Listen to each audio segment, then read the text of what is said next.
consultor da ONU para questões de escravidão e diretor da ONG Repórter Brasil. Muito obrigada pela presença de todo mundo. A gente segue nessa nossa maratona. Eu tenho aqui uma lista de lembretes. Eu quero agradecer a todo mundo que participou da nossa estreia ontem, Histórias de Luta. A gente teve um encontro épico com o Padre Ricardo, com o Luiz Camargo, com a Dalila Figueiredo, eles que marcaram essas histórias de luta. A gente falou muito do início, de como que a gente começou no Brasil nessa jornada contra o trabalho análogo ao escravo, contra o tráfico de pessoas, e hoje a gente está aqui para aprofundar um pouco mais esse debate, para falar de temas atuais, de temas conceituais, e a gente tem um grande desafio, e é essa pergunta que eu trago para os meus participantes. E agora? Crise, reforma trabalhista e pandemia. Como que a gente insere essa nova agenda do tal novo normal na agenda do combate ao trabalho análogo ao escravo, que a gente já tinha uma agenda de uma história de lutas e que agora parece que o mundo ficou louco, a gente não sabe nem por onde começar, a gente sabe que o público que está assistindo a nossa websérie são as pessoas da rede de enfrentamento, são pesquisadores, são pessoas que se interessam pelo tema, e então a gente pede para vocês luz, diretrizes, como que a gente insere esse tema na nossa agenda. E para começar, nesse macro tema, fazer uma pergunta específica para o Sakamoto, que você sempre fala assim, a gente tem que tomar muito cuidado, porque se tudo é trabalho escravo, nada é trabalho escravo. E agora, Sakamoto, nessa nossa realidade, como que você vê isso? Então, bem, antes de mais nada, boa noite a todos e todas. Agradecer o convite para estar batendo papo com vocês nessa noite de quinta-feira, né? Noite fria para quem está em São Paulo. Olha, a gente está vivendo nossa realidade. A gente está vivendo um momento bastante um momento desafiador, para dizer o mínimo, né? Para tentar ser otimista. Mas não, ele é um momento, na verdade, que mostra que determinadas decisões que foram tomadas algum tempo atrás foram bastante equivocadas da forma como foram tomadas. Explico.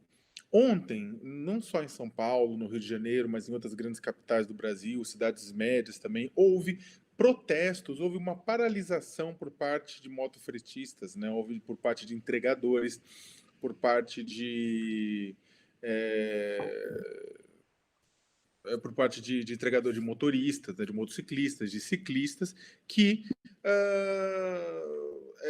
reclamaram, né, reclamaram das condições em que elas estavam submetidos, reclamaram da baixa remuneração, reclamaram dos cortes, né, das retiradas dentro do rol de pessoas cadastradas em aplicativos que aconteciam de repente, reclamaram dos acidentes que eles estão sujeitos, reclamaram da falta de seguridade social, da falta de pensão, da falta de proteção.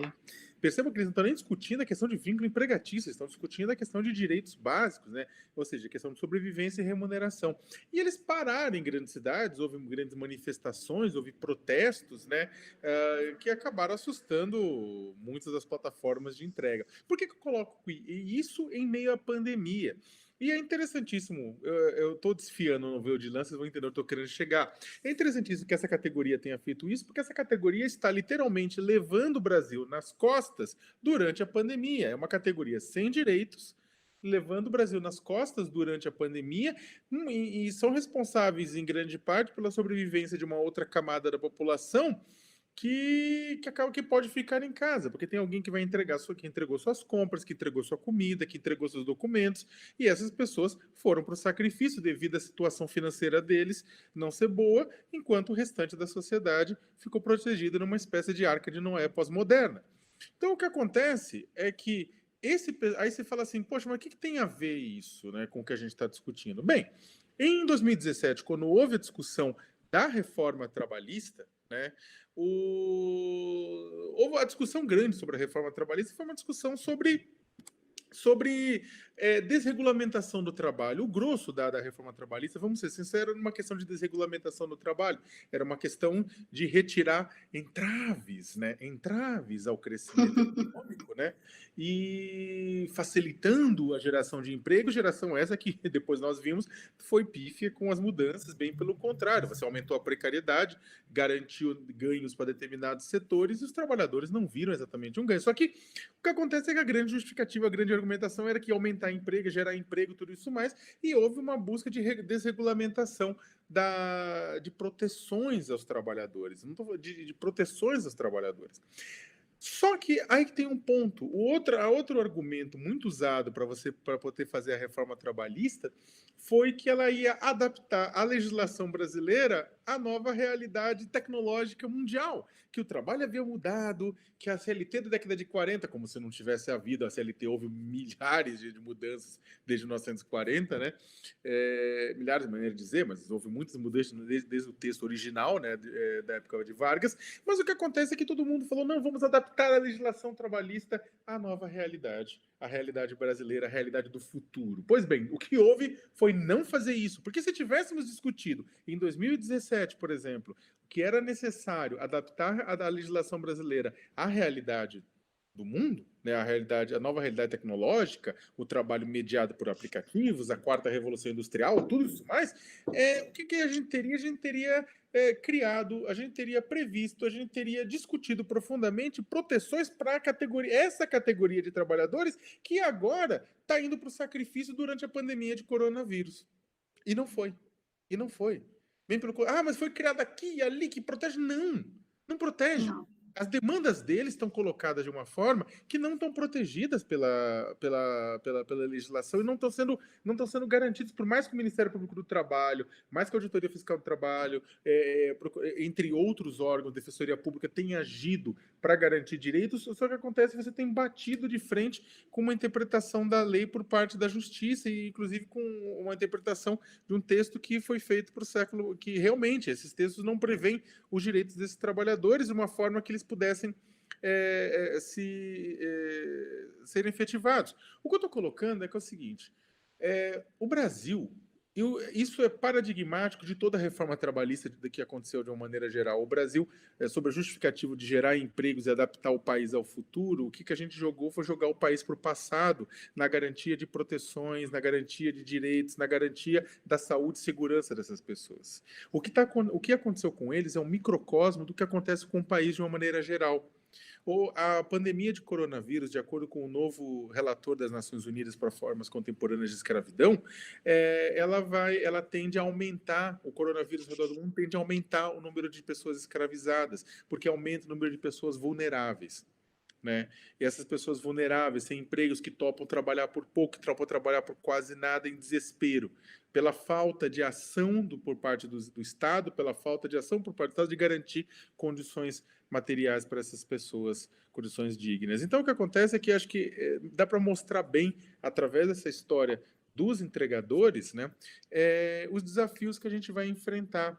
Os desafios de um Estado que não tem um plano nacional para geração de empregos, de um governo que não tem um plano nacional para produzir, para fomentar a mão de obra de qualidade, para capacitar, para preparar, para entregar essa mão de obra de qualidade, e que, bem pelo contrário, ao invés de apoiar a fiscalização do trabalho, produzindo e contratando mais fiscais, apoiar o Ministério Público do Criminais, causa ataques a auditores fiscais. Então, o que acontece é que a gente tem, na verdade, já era complicado e já era muito difícil apenas com o coronavírus, apenas com a situação econômica tradicional. Pós-coronavírus vai ser um desafio duplamente maior. Muito obrigada, Sakamoto. E aí, Thiago, eu tenho uma pergunta para te fazer nessa linha do que o Sakamoto falou e do nosso tema, que existem questões que a gente trabalha, né, a questão do trabalho análogo ao escravo, e o que a gente vê é que existem amarras que elas não precisam ser correntes, e é o que a gente tem visto muito nessa questão do que o Ricardo Antunes até coloca como conceito, da uberização do trabalho, desse trabalho que tem até um cunho psicológico, porque você coloca para esse trabalhador que ele é empreendedor, ele é dono de si mesmo, e essa escravidão vem nessa total liberdade, nessa total falta de compromisso dessa multinacional com esse trabalhador. Como que você vê essa situação nos dias atuais e para essa rede que está nos acompanhando, nos assistindo? Qual é a tua percepção? Bom, Grazi, boa noite a todos e a todas. Antes de mais nada, eu queria fazer um agradecimento à Andréa Gondim, minha colega, minha amiga, procuradora do trabalho. É uma pessoa super competente, super capaz em tudo que ela faz. Eu tenho certeza que esse projeto Liberdade no Ar e todas essas lives que estão ocorrendo vão ser, de fato, um grande sucesso. Cumprimento também você e o Sakamoto. É sempre bom conversar sobre esses assuntos com pessoas tão especiais. Me permita também fazer um breve resgate aqui histórico. Vou também passar por pontos que o Sakamoto já tocou para poder responder sua pergunta. Veja só, de fato, a gente está vivendo um momento muito dramático na nossa história recente, né? Inclusive em termos do enfrentamento à escravidão contemporânea. Crise, reforma trabalhista e pandemia, que é o título do nosso webinar. Eu começo pela crise. E quando eu falo de crise, quando a gente fala de crise, a gente necessariamente está falando, na verdade, de várias crises. Primeiro, uma crise permanente do capital, né, que já dura décadas e que serve de pretexto, na verdade, para implementar uma agenda neoliberal que recomenda a retirada de direitos.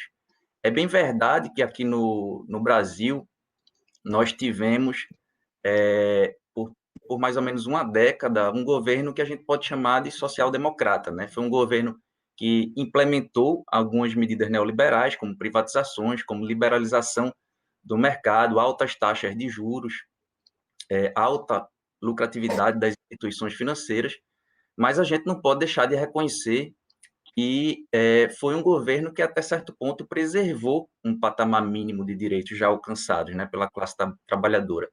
Mas aí a gente chega a uma realidade de crise econômica, né, onde as coisas começam a mudar. A crise global de 2008, ela reverberou em países do sul global alguns anos depois. E aqui no Brasil, ela dá os primeiros sinais ainda no primeiro mandato do governo Dilma, né, o preço das commodities ela despenca. Nós somos um país, até certo ponto, dependente da exportação de commodities. A China deixa de comprar matéria-prima aqui no país, procura outros mercados para fazer a compra de matérias-primas.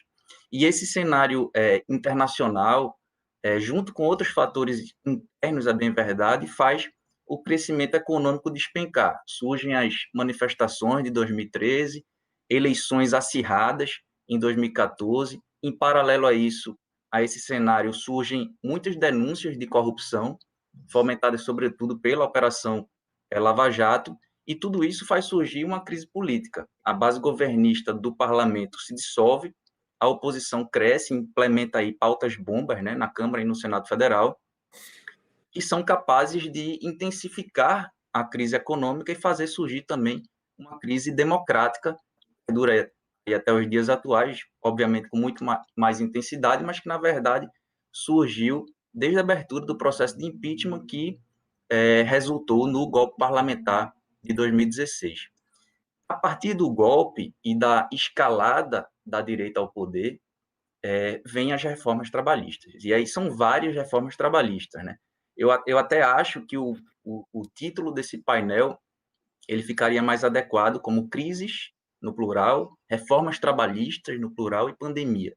Né? Por quê? Porque as reformas trabalhistas elas ocorrem a todo momento. Fica até difícil de acompanhar. E quando elas não ocorrem diretamente, como acontece por medidas provisórias constantemente no governo Bolsonaro, elas também ocorrem de forma transversal, né? Como ocorreu, por exemplo, com a medida provisória da liberdade econômica, que trata também da questão trabalhista. Mas o fato, como o Sakamoto já ressaltou, é que todas essas reformas, em vez de proteger os trabalhadores que estão desprotegidos, elas vêm, na verdade, para permitir, para anuir, para consentir com um fenômeno que tem início no Brasil em 2014 e que chegou para desmoronar por completo, né, para colapsar o direito do trabalho, que é a denominada uberização das relações de trabalho. E todo esse cenário, ele termina jogando o trabalhador numa situação precária e limítrofe da escravidão contemporânea. Imagine, por exemplo, um ciclista entregador. Ele não tem jornada, é um trabalhador que trabalha aí 12 a 14 horas por dia, 7 dias por semana. Ele é um trabalhador que não tem férias, que não tem 13º, que não tem descanso semanal remunerado, que não tem sindicato, que não tem negociação coletiva. É um trabalhador que não tem previdência, que não tem proteção em face de acidentes e doenças, que não tem jornada de trabalho. Ele é um trabalhador que utiliza a sua própria bicicleta, trabalha na chuva, que trabalha no sol, que trabalha em condições adversas, que trabalha doente, né, em época de pandemia, que ele não vai ficar em casa. É um trabalhador que trabalha sem sanitários, sem local para refeição, que às vezes dorme na rua. É um trabalhador que não tem direito à alimentação, que não tem direito à água potável, que pedala dezenas de quilômetros todos os dias nessas condições, que leva o seu filho no lombo da bicicleta, porque ele não tem com quem deixar, e muitas vezes para ganhar menos do que um salário mínimo. Esse trabalhador é um trabalhador que certamente está, se não já escravizado, mas numa zona muito próxima da escravidão. Agora, como você falou, existe uma psicologia perversa por trás da questão do autoempreendedorismo, né, da autonomia do trabalhador. Veja, quando a gente fala em capitalismo, a gente precisa dizer que o capitalismo, além de um modo de produção, ele é também um formato de sociabilidade. As pessoas se relacionam em sociedade, se organizam, se estruturam em sociedade através da troca de mercadorias, né? A troca de mercadorias é que pauta a nossa convivência social. Mas além de um sistema de produção, além de um formato de sociabilidade, o capitalismo é também uma ideologia. E é uma ideologia que prega a concorrência, a competição entre os indivíduos como uma forma de se alcançar um avanço social, né? E essa ideologia capitalista ela tem várias ramificações. Uma das ramificações é exatamente essa ideia do empreendedorismo, do falso empreendedorismo, né?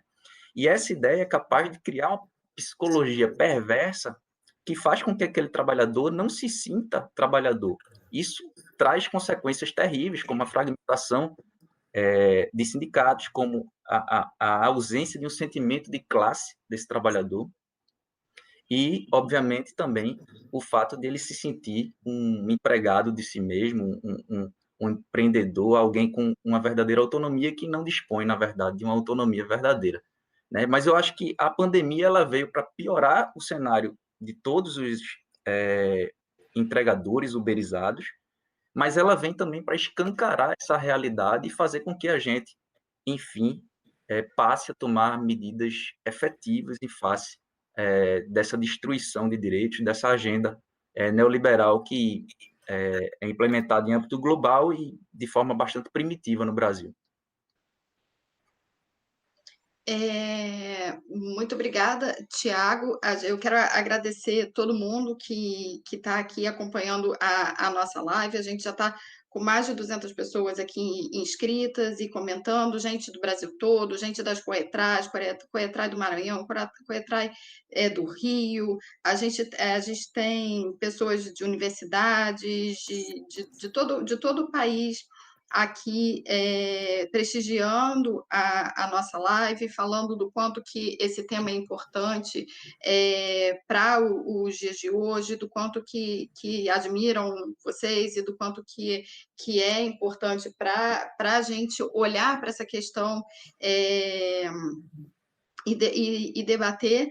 E aí, dando continuidade ao nosso debate, a gente tem aqui uma pergunta assim, bem específica, com relação à questão do trabalho análogo ao escravo. Na visão de vocês, a gente consegue colocar quais seriam os elementos que a gente olharia para esse trabalho da uberização, para caracterizar como trabalho escravo? E aí eu vou passar para o Sakamoto para responder. Ou o Thiago? Então, eu não... Eu sou daqueles que, tipo, eu tomo sempre cuidado, né, para... Uhum. Apesar, vamos tentar de forma bem resumida, porque a resposta seria bastante longa, mas Eu não vejo, pelo menos na atual conjuntura, tipo, a menos pode ser algum caso pontual que apareça, eu desconheça, mas eu não vejo a uberização como trabalho escravo, como Isso é trabalho importante análogo de ficar escravo. claro, Eu né? respeito quem faz essa consideração, quem vê a uberização como trabalho análogo de escravo. Eu acho que se eu tivesse que comparar a uberização, eu compararia até com uma situação com a servidão que havia na Europa antes do desenvolvimento do capitalismo, até do que propriamente dito com a atual situação. É claro, brincadeira à parte, porque está inserido num modo de produção capitalista, mas eu tô um pouco de cuidado, porque é claro que na hora que a gente expande demais a interpretação, começa a abrir também flanco para você considerar como trabalho análogo de escravo uma série de outras formas de exploração. Eu não faria essa caracterização. Eu acredito que as formas de exploração mediadas por tecnologia são extremamente violentas, são severas, são duras. Eu acho que elas merecem ser combatidas e elas merecem ser vistas como algumas delas merecem ser vistas algumas formas de exploração. Não estou falando todo o trabalho por aplicativo, porque há possibilidade de alguns casos de trabalho por aplicativo estando operando dentro da lei de acordo com as normas. Agora, quando a superexploração violenta mediada por tecnologia, ela merece ser repudiado, né, como em qualquer civilização que gostaria de ser chamada como tal. Agora, eu não gosto da ideia da gente chamar tudo de trabalho escravo exatamente pelo fato de que o trabalho escravo é uma situação bastante limítrofe, né? Bastante limite, na verdade. Eu tenho defendido bastante que apenas os casos que sejam realmente. E eu acho que, de certa forma, é esse cuidado do sistema de combate ao trabalho escravo que tem mantido o sistema vigoroso, né, nos últimos 25 anos, né, que é o fato de você poder afirmar que auditores fiscais, procuradores do trabalho, policiais, defensores públicos, assistentes sociais, todo mundo que está envolvido nesse processo, considera trabalho escravo apenas uma fração daquelas denúncias que chegam até eles de problemas relacionados a isso. Eu não gosto de ampliar muito o foco, contudo, eu acho que é claro que se a gente continuar evoluindo, eu acho que existe a gente está numa situação limite. Se a gente continua evoluindo para a utilização de determinados processos, né, existem no intuito e na tentativa de parte das plataformas de aplicativos fugirem de responsabilização trabalhista por conta de pessoas que na prática são seus empregados, elas acabam adotando a utilização de empresas de terceiros, né? Então, de certa forma, está aparecendo o intermediador de mão de obra dentro, que é o OL, o pessoal que cuida dessa operação logística, que tá surgindo dentro dessa relação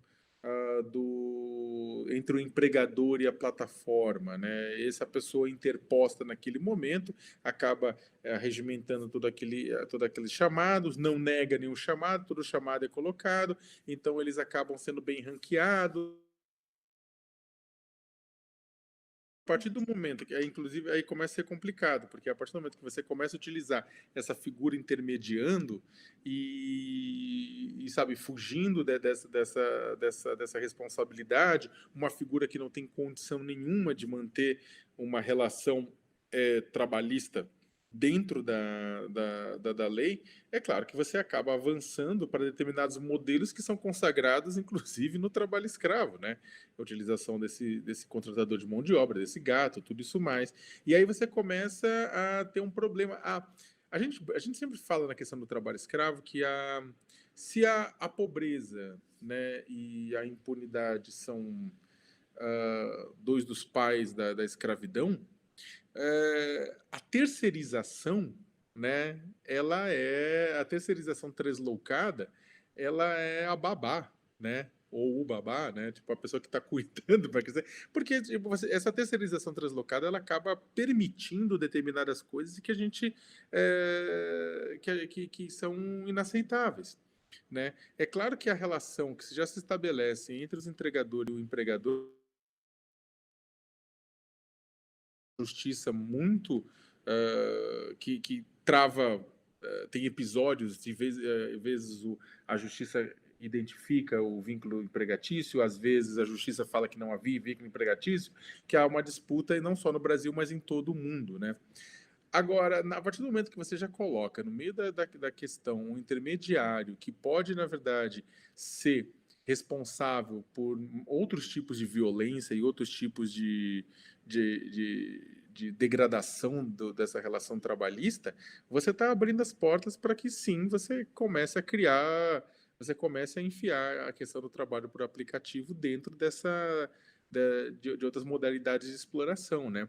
E aí eu acho que a gente tem que ficar de olho. Eu não sou a favor de manutenção de conceitos e categorias estanques, mas eu acredito que agora dizer que empregador é trabalho escravo, eu vejo como eu não colocaria ainda isso, apesar de falar que é uma grave violação e só desculpa, eu sei que estou me estendendo, mas também tomar um cuidado do seguinte: a gente, como nós somos uma sociedade que teve quase 500 anos de escravidão, primeiro indígena e depois negra, né? A gente tende a tentar fazer uma comparação. Isso é uma coisa muito, muito louca. Para alguma coisa ser grave na exploração trabalhista, a gente tem que comparar com o trabalho escravo, né? Isso é uma coisa muito doce. Se a gente fala simplesmente, olha, a pessoa não está recebendo, a pessoa não está sendo maltratada, a pessoa está isso, está aquilo, não basta para muitos brasileiros. Isso é uma coisa muito louca, como se A naturalização, né? como se na A verdade fosse banalização, né? melhor ser explorado do que morrer de Porque não tem fome, sabe? nada. Essa dicotomia, não, mas ele está trabalhando, melhor do que morrer de fome.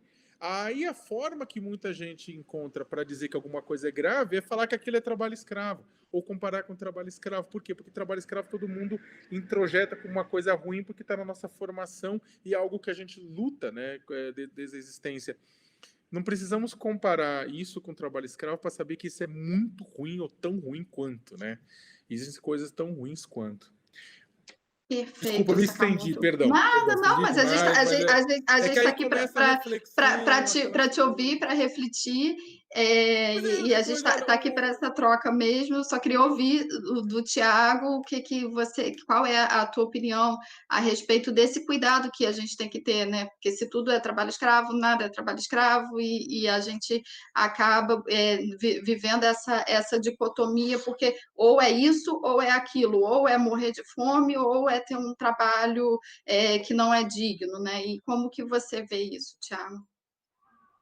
Não, eu concordo com o Sakamoto. Na verdade, eu acho que muitas pessoas que utilizam a palavra escravidão para fazer uma referência à uberização, eles se utilizam da expressão de uma forma política. Então, por exemplo, quando o Ricardo Antunes diz que os trabalhadores de plataformas são escravos digitais, ele não quer necessariamente dizer que aqueles trabalhadores necessariamente se enquadram no conceito legal de trabalho escravo. Da mesma forma que se a gente disser a terceirização é escravidão, nós utilizamos constantemente essa expressão. Agora, não necessariamente a terceirização é escravidão. Lógico que muitas terceirizações fomentam a ocorrência de situações que levam a caracterizar a escravidão contemporânea. Basta dizer que alguns estudos mostraram que a cada 10 resgates ocorridos entre 2013 e 2015, a cada 10 resgates, 9 eram trabalhadores subcontratados ou terceirizados, né? Então, há um certo pano de fundo que levou as pessoas a dizer que a terceirização é uma escravidão. Da mesma forma, eu concordo com o Sakamoto, a uberização não é uma escravidão, obviamente. Agora, eu acho que em determinadas circunstâncias, essa referência da uberização para a escravidão, ela está deixando de ser uma figura de linguagem, deixando de ser uma metáfora e passando a ser realmente situações específicas que podem muito bem ser caracterizadas como condições degradantes de trabalho e jornadas exaustivas. Você pode dar um exemplo para o pessoal que está vendo entender o que seria uma característica dessa que a gente olharia e...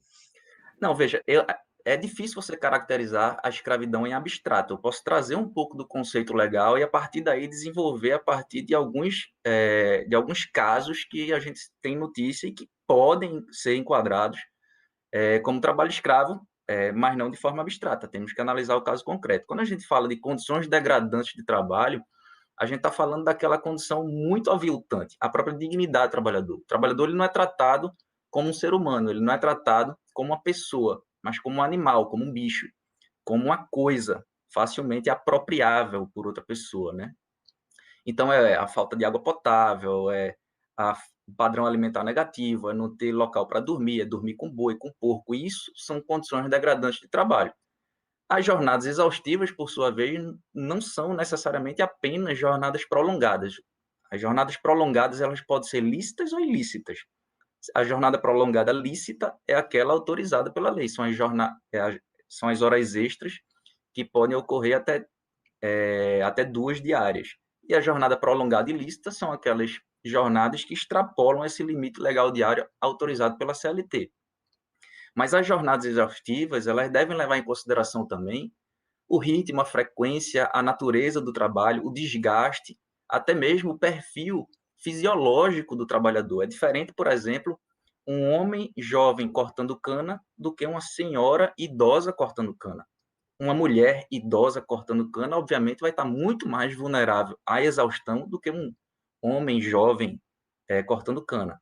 Da mesma forma, é muito difícil, para não dizer impossível, caracterizar uma jornada exaustiva de um advogado que trabalha com um ambiente refrigerado, com condições ergonômicas, ainda que por longas horas diárias, e é muito mais fácil caracterizar a jornada exaustiva daquele trabalhador cortador de cana que corta que corta com indumentárias pesadas, que faz movimentos repetitivos, que carrega toneladas de cana de açúcar diariamente.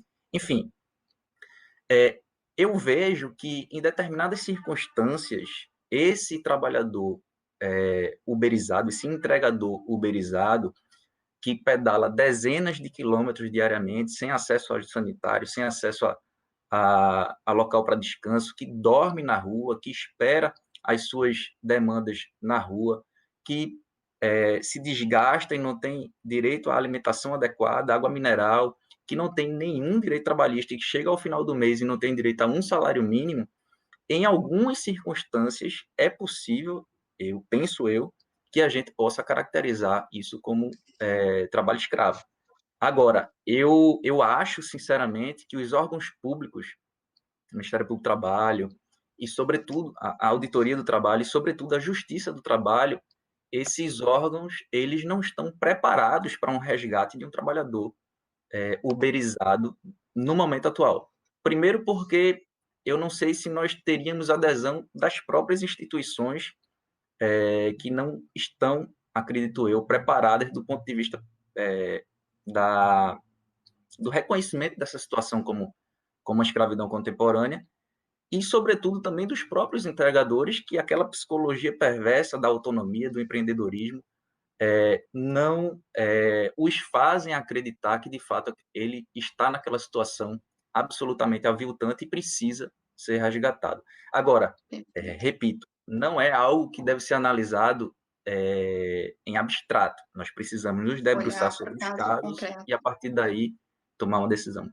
Perfeito. E antes de passar, a gente já está nos nossos últimos minutinhos, o tempo passa muito rápido, o tema é muito bom, a gente teria 1 hora é nada, só para a gente ter um gostinho para despertar a reflexão nessa rede que está acompanhando a gente. Eu preciso só registrar a presença aqui da Pastoral do Migrante de Goiás, da Paróquia Divino Salvador da Bahia, do Programa de Pós-Graduação do Mestrado de Geografia da Universidade Federal do Acre, da querida irmã Rosita, que está aqui prestigiando a gente, da Rede Um Grito pela Vida, da irmã Eurites, das procuradoras do trabalho, Liz Sobral, coordenadora da CONAET, muitos estudantes, universitários, a 27 Millions e várias outras ONGs que lidam com o tema do tráfico de pessoas. Muito, muito obrigada pela audiência de vocês. A gente está com uma audiência super bacana, todo mundo elogiando muito, querendo mais. 1 hora não é nada, pelo amor de Deus.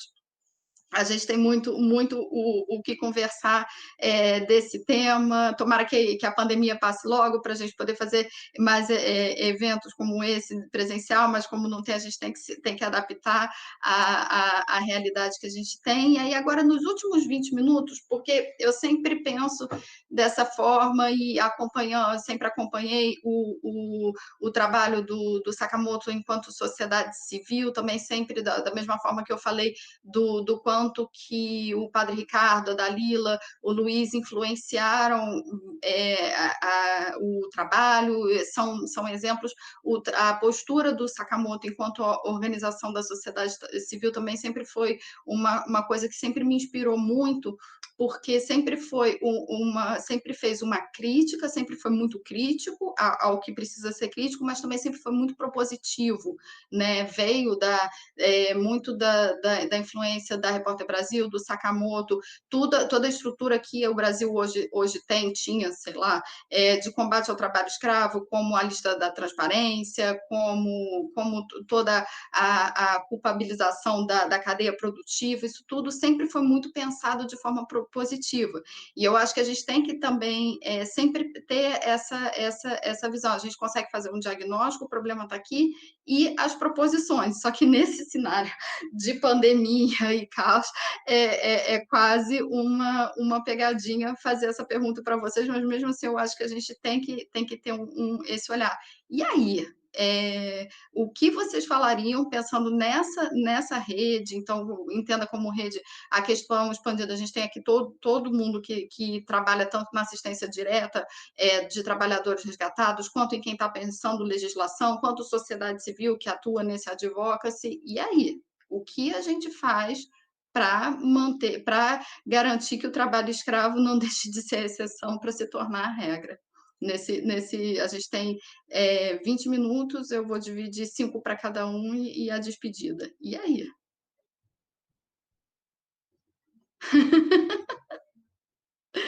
Tá sem som. O som. Microfone. Microfone. Desculpa, isso acontece toda vez que eu falo. É tipo o sentido da vida, né? Tipo, você perguntou. Olha, Difícil. é difícil, na verdade, porque é o seguinte, eu concordo com quando eu estava conversando com o relator, ele estava falando disso, da ONU para trabalho escravo novo, e ele estava falando, o Cobota estava falando de que de que há uma preocupação grande que o pós-pandemia será muito complicado, né? E eu também estava conversando com muitas pessoas na área de direitos humanos e empresas da ONU que também estavam preocupados com o fato de que o discurso da necessidade da retomada do crescimento vai ser utilizado ad nauseam, torto e direito, para justificar as maiores aberrações. Já começou, na verdade, no Brasil. Né? Você vai ver dentro do governo, o Paulo Guedes começou a falar de novo da necessidade de implementar a capitalização, né, da necessidade da gente reduzir tem que reduzir os gastos com os trabalhadores. Falei, gente, começou, sabe? Ou seja, isso é muito interessante. Quando a gente tem um problema grande, uma crise no Brasil, o custo dessa crise não é dividido por igual entre os diferentes grupos sociais. Não. Por exemplo, o Brasil é um grande transatlântico com classes sociais. É claro que eu adoraria que não houvesse classes sociais, todo mundo tivesse a mesma classe, seria uma utopia linda, mas na prática existe uma primeira classe, uma segunda classe, uma terceira classe. Ou seja, essa não tem. Ninguém está falando que, poxa, tá bom, a primeira classe tem mais conforto, a terceira classe tem menos, mas espera-se que na hora do barco estar afundando, exista bote salva-vidas para todo mundo. Um pode ser dourado, o outro não é normal, mas que tenha bote salva-vidas para absolutamente todo mundo. Só que não tem. Numa crise, quando o barco começa a afundar, só tem bote salva-vidas para a primeira classe. O resto não tem. O que leva a crer que o Brasil continua, na verdade, não é a melhor analogia não é um transatlântico, mas é um grande navio negreiro que trazia de forma forçada africanos para trabalhar no Brasil. Né? Essa é a melhor analogia. Você tem uma galera que trabalha no barco e faz o barco funcionar e a outra galera que se salva na hora H. Por quê? Porque nesse momento de crise, que é o momento que os trabalhadores mais precisavam de ajuda, o que está acontecendo, na verdade, é você está colocando o custo disso, vai colocar o custo disso nas costas dele. Houve uma crise econômica em 2014, 2015, tudo isso mais. O que aconteceu? Houve uma reforma trabalhista, uma não, como o Thiago bem colocou, houve uma sequência de reformas trabalhistas que não terminaram ainda e que cada reforma tenta arrancar e tirar uma proteção. Ah, não estamos tirando direitos, estão tirando proteções, proteções, proteções, proteções. O grande problema, e aí eu acho que é um problemaço, que para tentar sair da crise neste momento, mais proteções vão ser tiradas, mais justificativas vão ser tiradas. E se a gente arrancar proteções demais, a gente começa a ter trabalho escravo. Porque na prática, vamos ser sinceros, não é que você tem empregadores, apesar de ter um ou dois que são psicopatas que estão por aí, os empregadores não chegam, eu acordei hoje, acho que eu vou usar escravos hoje. Não funciona assim. Você vai cortando direitos, você vai limando recursos, você vai limando elementos que garantem proteção e dignidade para a pessoa, até que o ponto que ela cai abaixo da linha da dignidade. Ela coisifica. Não é assim, vou usar escravos hoje que estou feliz. Não é assim. Sabe, é um processo econômico. Então o que acontece é que a pergunta é, a partir do momento que você for arrancando elementos em nome do crescimento e da retomada, o que vai gerar? Você já está vendo na Amazônia um aumento significativo das queimadas, do desmatamento, é claro, por conta da falta de fiscalização, mas também porque tem uma impressão de que o governo libera um laissez-faire, laissez-passer. Vamos fazer, deixa rolar. A questão é o quanto vai acontecer isso do ponto de vista trabalhista. É claro que isso vai depender bastante da atuação de auditores fiscais, de procuradores, de policiais, de se manterem atentos. Mas não basta. O trabalho escravo não existe porque não tem fiscalização. O trabalho escravo não existe por uma questão econômica. A galera utiliza esse tipo de mão de obra para lucrar, para competir, para existir dentro de um sistema que permite isso. Então a pergunta é, com o governo permitindo isso, em nome de um crescimento econômico, não estou falando que o governo vai permitir trabalho escravo, não falei isso, mas permitir exatamente fazendo vistas grossas, né, por conta dessa retomada, ou defendendo a retirada e a proteção, o que vai acontecer com esses trabalhadores? Eu sei que meu tempo está estourando, mas é extremamente preocupante em que a gente chegue num momento, né, que novamente os custos recaiam de um lado. Mas qual que é a alternativa para isso? Pode parecer bobagem, mas, por exemplo, está todo mundo falando, não, os R$600, o Brasil vai quebrar. O Brasil não vai quebrar por causa disso, né, em primeiro lugar. 2, a gente devia estar discutindo, neste exato momento, não a retirada de encargos, a retirada de direitos, ou MPs, é muito louco, essas MPs trabalhistas que foram colocadas desde o começo do governo, algumas delas foram importantes, mas outras foram um balão de ensaio de reforma trabalhista futura, para ver se cola. Negociação individual, que loucura é essa?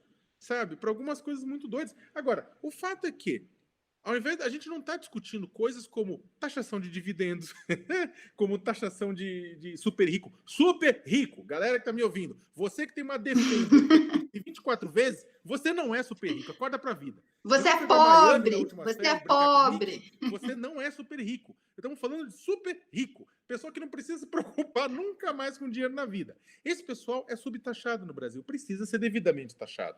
Da mesma forma, tem muita coisa que deveria estar acontecendo para discutir. A gente deveria estar discutindo exatamente esse pessoal que deu o sangue na pandemia, e aí coloco não só eles, também trabalhadores rurais. Ou você acha que a comida continua rolando da onde?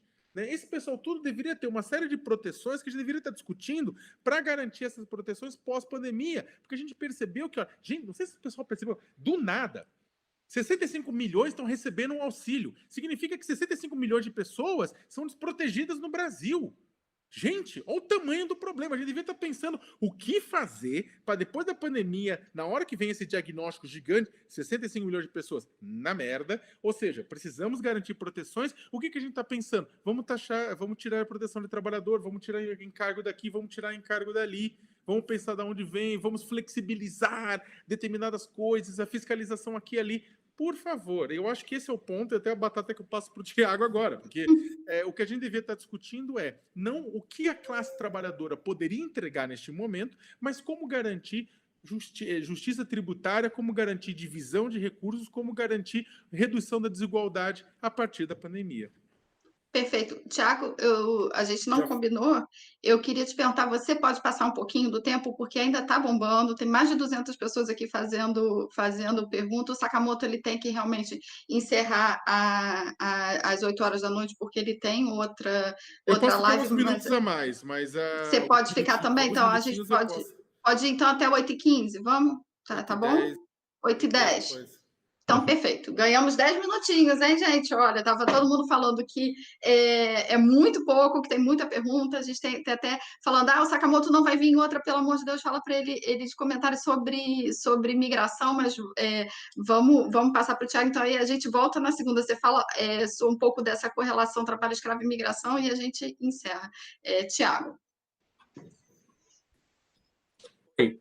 Desculpa, E Grazi, qual a aí? pergunta? A pergunta deu ruim. Veja, eu E aí? concordo com o que Sakamoto falou. Eu costumo, toda vez que eu escrevo sobre trabalho escravo, toda vez que eu tenho uma oportunidade de falar sobre trabalho escravo, eu digo que a escravidão contemporânea ela é decorrente de 4 fatores que se perpetuaram do momento pré-abolicionista, né? Uma desigualdade abissal, e aí desigualdade social e racial, entre ex-escravos e seus senhores, um sistema agrário baseado no latifúndio e voltado para a exportação de commodities, um coronelismo, né, relações autoritárias de poder, e, por fim, um vazio protecionista que se perpetuou até a década de 40 e na legislação do campo, que só veio na década de 60. Então, os trabalhadores ficaram sob a falsa égide da liberdade de contratar. Foram esses 4 grandes fatores que tornaram possível a perpetuação da escravidão em terras nacionais, né? Se você observar direitinho, esses 4 fatores, em determinados momentos da nossa história, eles foram relativamente mitigados. Mas, nos últimos anos, sobretudo após a crise econômica que ocorre ainda no governo Dilma, e que foi muito intensificado após o golpe parlamentar de 2016, todos esses fatores eles se agravam sensivelmente. A desigualdade social ela aumenta significativamente, o número de assentamentos diminui sensivelmente, e aí prejudica também, há uma reconcentração de terras, na verdade. As relações autoritárias de poder, elas voltam muito intensamente. Nós temos hoje um governo, um perfil extremamente autoritário, um governo que esbraveja contra ministros do Supremo Tribunal Federal, um governo que nega, que esconde dados, aliás, que exonerou um servidor que publicava dados de desmatamento da Amazônia, esconde dados, inclusive, do número de mortos numa pandemia, um governo que incentiva a violência, incentiva manifestações que pregam o fechamento do parlamento e do Supremo Tribunal Federal. Enfim, nós temos hoje um governo extremamente autoritário e essa escalada do autoritarismo reverbera, obviamente, nas relações de trabalho e, obviamente, isso vai gerar também mais trabalho escravo. E, por fim, nós temos também um governo que intensifica esse retorno ao vazio protecionista, né? Nós, em algum momento, nós tivemos alguns direitos reconhecidos para a classe trabalhadora. Aliás, a situação da classe trabalhadora no país, ela nunca foi das melhores, né? O Brasil tem uma legislação muito flexível, muito plástica, que é característica de países do sul global, e exemplos disso são a inexistência de uma garantia de emprego efetiva, a própria insuficiência de direitos. Até pouco tempo atrás, empregados domésticos não tinham acesso a direitos fundamentais como jornada e FGTS, e a própria restrição ao direito de greve, né? Nós temos uma legislação muito restritiva ao direito de greve. E tudo isso faz com que o Brasil nunca tenha tido, de fato, uma condição minimamente boa para os trabalhadores, para a classe trabalhadora. Mas tudo isso piora, né? As reformas trabalhistas, sucessivas reformas trabalhistas, que vêm através de legislações específicas, através de medidas provisórias e também de leis que versam sobre outros temas e que, em seu bojo, tem alterações prejudiciais, obviamente, à legislação trabalhista. Então, veja que a gente caminha no sentido de resgatar aqueles 4 fatores, de intensificar aqueles 4 fatores que dão ensejo à escravidão contemporânea. A pandemia ela vem num cenário de fissura política, né? O país ele está dividido abissalmente em 2 partes inconciliáveis. Aqueles que querem perpetuar essa agenda neoliberal, esse neoliberalismo primitivo, como o Sakamoto falou, o Paulo Guedes já fala abertamente de retirada de direitos após a pandemia. Aliás, a gente está no momento em que o parlamento, durante a pandemia, privatiza saneamento e água. Então, assim, a gente está no momento de passar a boiada enquanto ocorre a pandemia, né? Inclusive, a Naomi Klein, ela desenvolveu uma teoria que se chama doutrina do choque, né? Ela diz que o sistema, ele cria, ou ele, na verdade, ele explora uma crise ou um desastre e manipula o pânico resultante desse desastre para impor políticas que, em outras circunstâncias, talvez fossem desconsideradas. E é assim que o neoliberalismo alimenta o temor do déficit orçamentário para chocar, na verdade, para amedrontar o povo, que passa a apoiar essas políticas ditadas pelo próprio neoliberalismo. E essa estratégia nada mais é do que impor soluções neoliberais para os problemas criados ou intensificados pelo próprio neoliberalismo. Então, eu acho que essa fissura, essas 2 partes, na pandemia, elas ficam ainda mais inconciliáveis. Existe essa tendência de intensificação de medidas neoliberais, privatizações, liberalização do mercado e, sobretudo, retirada de direitos. Mas, por outro lado, nós podemos ver que alguns temas importantes eles foram resgatados durante a pandemia, né? A taxação de grandes fortunas, a taxação de lucros e dividendos, como o Sakamoto falou, e também a renda básica de cidadania, ou a renda universal garantida, como se prefira chamar. O fato é que nós quando eu falo, eu estou falando aqui, pessoas comprometidas com as lutas, né? As lutas em face de qualquer forma de opressão.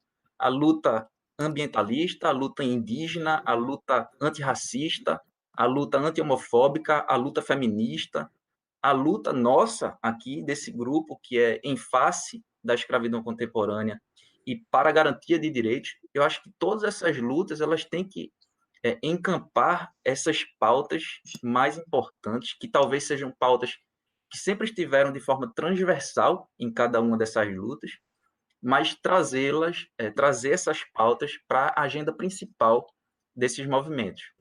Eu acho que a gente tem que defender aqui, ao mesmo tempo que nós defendemos a erradicação da escravidão contemporânea, a garantia de direitos trabalhistas, a gente tem que trazer para dentro da nossa discussão, para a nossa agenda principal, a garantia de uma renda básica universal, a garantia de uma renda mínima, que garanta um mínimo de dignidade para o trabalhador e que essa renda venha da taxação das grandes fortunas, porque só assim a gente vai, de fato, conseguir erradicar o trabalho escravo.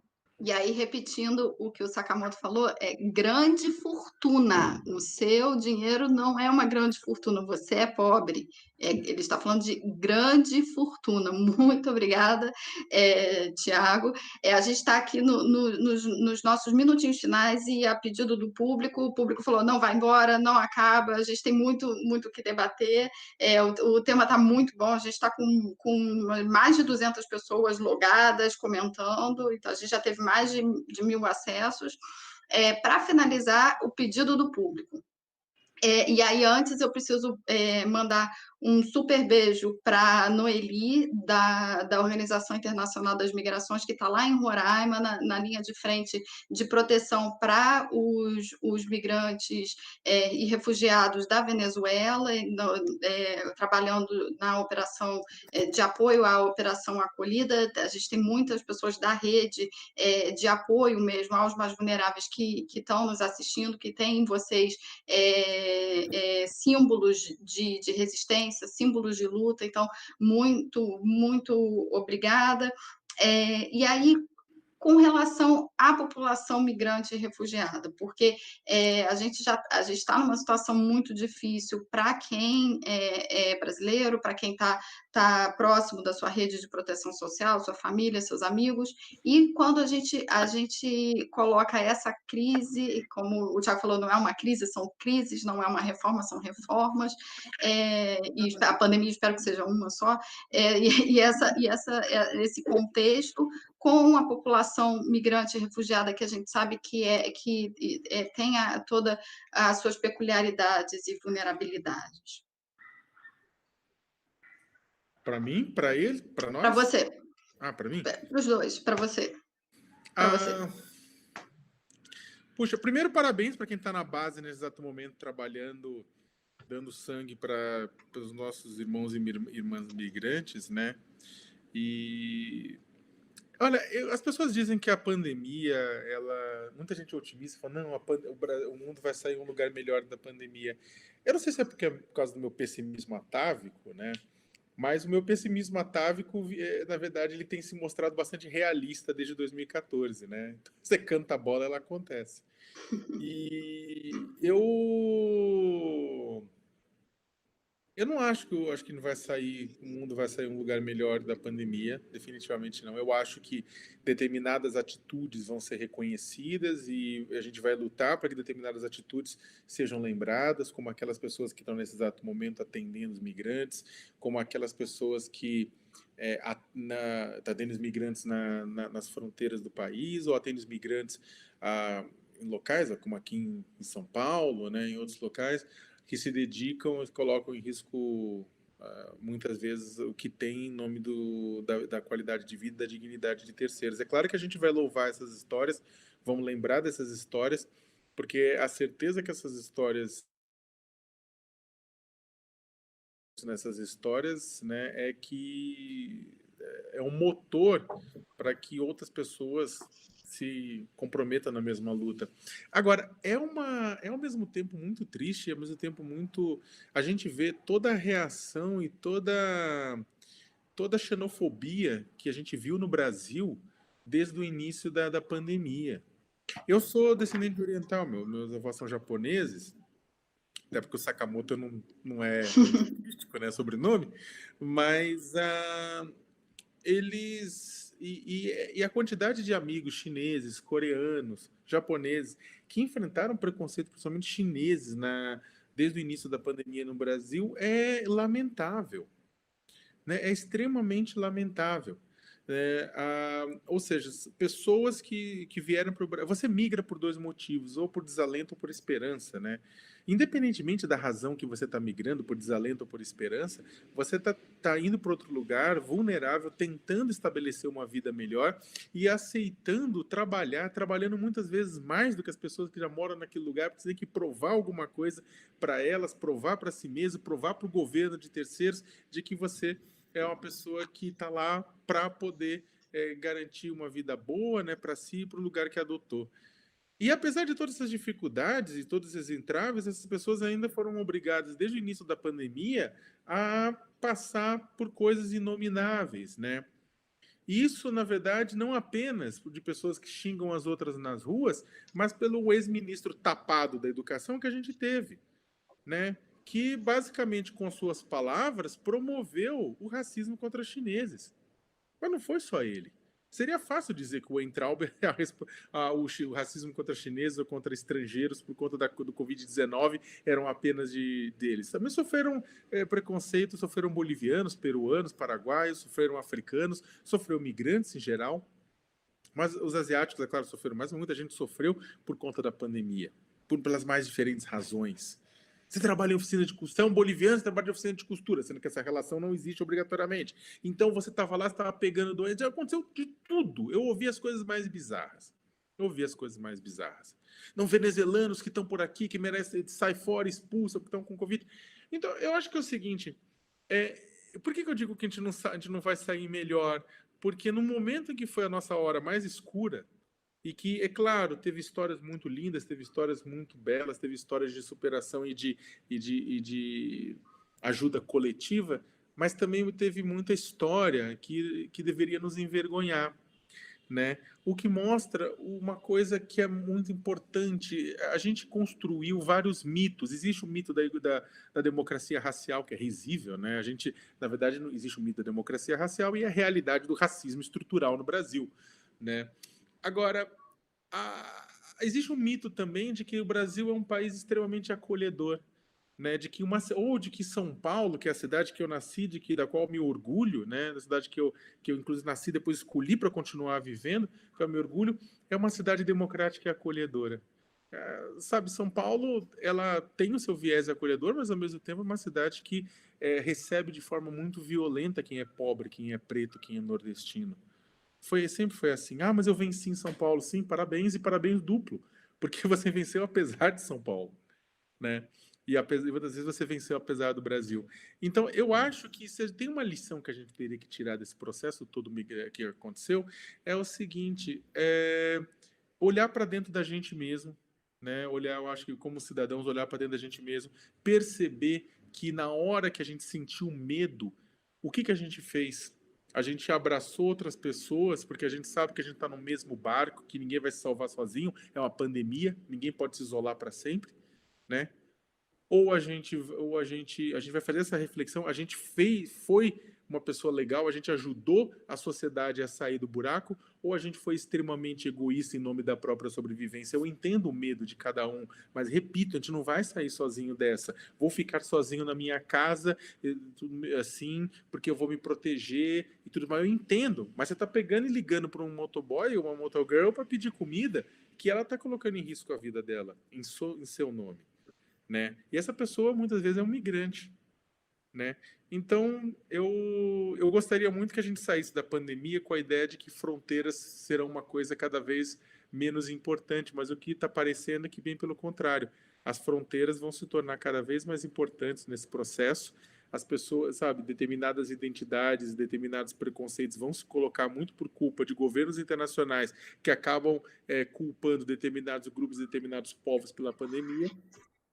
E eu acho que se eu poderia pedir uma sugestão coletiva, aproveitem o tempo que a gente está sozinho nessas quarentenas e reflitam se se cada um fez realmente tudo o que podia pela coletividade, ou acha realmente que simplesmente ignorar e nem lutar, mesmo lutar do jeito que você está, na frente do computador, mas tentar lutar por uma situação mais justa, você fez isso, né? Ou você simplesmente refugiou-se atrás dos seus medos, né? Eu acho que é uma boa dica. Não é uma dica, não é o cientista político que está falando, não é o jornalista que está falando. É o ser humano, né? É só, sei lá, hashtag E fica ali. é o ser humano e é de ser humano que esse mundo está precisando. E aí, fazendo um gancho na tua fala, para já passar para o Thiago, eu vou fazer também um convite para todo mundo que está assistindo. A nossa última live da nossa maratona de 20 temas sobre o tema do tráfico de pessoas é justamente para falar sobre isso, o que o Sakamoto está falando. As nossas transformações internas, que a gente só vai mudar o mundo se a gente conseguir mudar primeiro aqui dentro. E a gente vai contar com a presença da querida filósofa Lucilena Galvão, que vai falar como a filosofia pode servir de ferramenta para que a gente desenvolva essa resiliência e esse poder de transformação interno, porque com a transformação interna a gente vai mudar a sociedade. Sem esse paralelo, a gente realmente não vai sair do lugar. E aí, Thiago, as tuas considerações finais para a gente já encerrar. E aí eu volto me despedindo. Maravilha. Na verdade, eu não tenho muito a acrescentar em relação a essa questão dos migrantes. O Sakamoto já colocou a questão de uma forma impecável. Na verdade, o Brasil nunca foi, de fato, um país muito acolhedor, mas tudo piora, penso eu, com a inclinação política à direita que a gente tem ali no início do processo de impeachment, talvez um pouco antes do processo de impeachment, da abertura do processo de impeachment, né? E atualmente, com esse perfil tão autoritário do governo, com um governo tão xenófobo, e tudo isso piora sensivelmente, né? A gente tem visto, em relação especificamente às condições de trabalho dos migrantes por aplicativos, que alguns migrantes que não conseguem se cadastrar pela questão da nacionalidade, eles terminam se utilizando de um cadastro de um trabalhador brasileiro e passa uma parte de sua remuneração também para um trabalhador, para aquele trabalhador cadastrado. Então, veja que aquela remuneração que já é pequena, ela se torna ainda menor. Então, a vulnerabilidade social, a diferença na língua, o desconhecimento dos direitos e essa remuneração precária torna o trabalhador ainda mais suscetível a uma situação de exploração absolutamente abusiva, né? Eu queria encerrar só dizendo que a manifestação de ontem, né, a greve dos entregadores, ela traz ela renova as esperanças, né? Ela renova as esperanças porque, além da mobilização em si, da greve em si, a gente tem visto também a criação de ramificações antifascistas desses entregadores, né?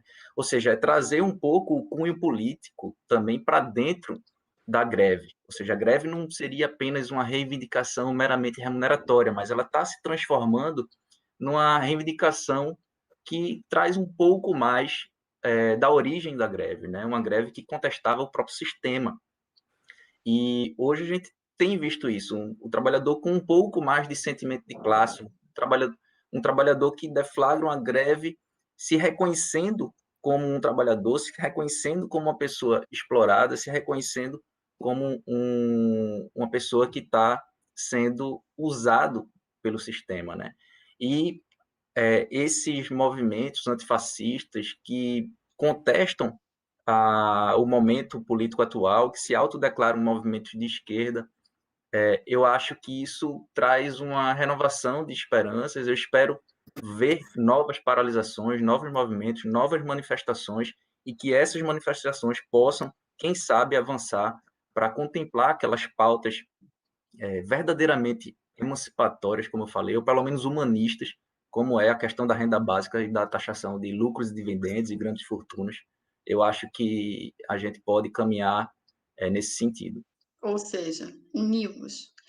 Meninos, muito obrigada. Assim, foi um show. É uma tristeza a gente ter que terminar, mas eu acho que a gente cumpriu o propósito de passar o conteúdo e uma mensagem positiva para essas pessoas que estão nessa rede, que compõem essa rede de combate ao trabalho escravo, tráfico de pessoas. Muito obrigada. Eu quero fazer o convite para você que está aí, para vocês também amanhã assistir. A gente aprofunda mais agora o tema. A gente veio das histórias de luta, a gente falou aqui do contexto atual, dos desafios do contexto atual, e aí amanhã a gente já vai aprofundar num tema específico extremamente relevante, que é a questão do trabalho doméstico. Como que a gente faz para garantir a fiscalização e a identificação de condições análogas à escravidão em ambientes privados. E isso é um tema que teve muita tona agora na mídia e é muito maior do que a gente pensa. A escravidão pode estar do lado do seu vizinho.